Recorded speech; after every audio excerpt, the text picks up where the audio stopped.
As the political season heats up, Americans are already being inundated with the usual phone calls and mailings and TV ads from campaigns all across the country.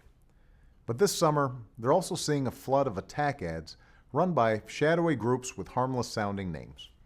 We don't know who's behind these ads, and we don't know who's paying for them. The reason this is happening is because of a decision by the Supreme Court in the Citizens United case, a decision that now allows big corporations to spend unlimited amounts of money to influence our elections. They can buy millions of dollars worth of TV ads, and worst of all, they don't even have to reveal who is actually paying for them.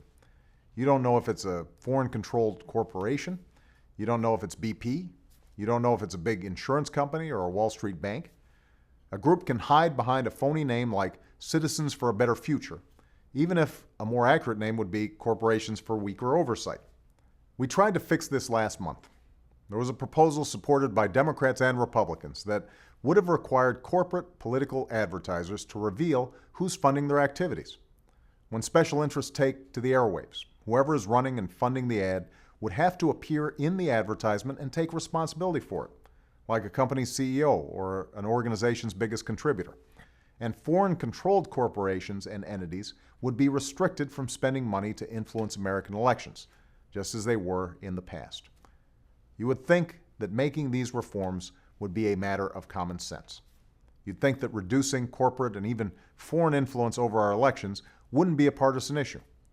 But the Republican leaders in Congress said no. In fact, they used their power to block the issue from even coming up for a vote. This can only mean that the leaders of the other party want to keep the public in the dark. They don't want you to know which interests are paying for the ads. The only people who don't want to disclose the truth are people with something to hide. Well, we cannot allow the corporate takeover of our democracy. So we're going to continue to fight for reform and transparency. And I urge all of you to take up the same fight. Let's challenge every elected official who benefits from these ads to defend this practice or join us in stopping it. At a time of such challenge for America, we can't afford these political games. Millions of Americans are struggling to get by, and their voices shouldn't be drowned out by millions of dollars in secret special interest advertising. Their voices should be heard.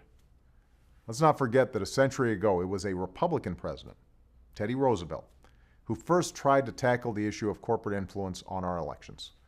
He actually called it one of the principal sources of corruption in our political affairs, and he proposed strict limits on corporate influence in elections.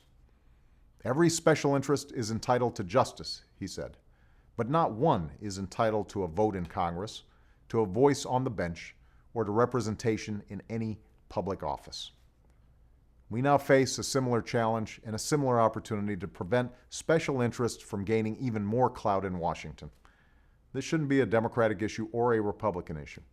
This is an issue that goes to whether or not we have a democracy that works for ordinary Americans, a government of, by, and for the people. Let's show the cynics and the special interests that we still can.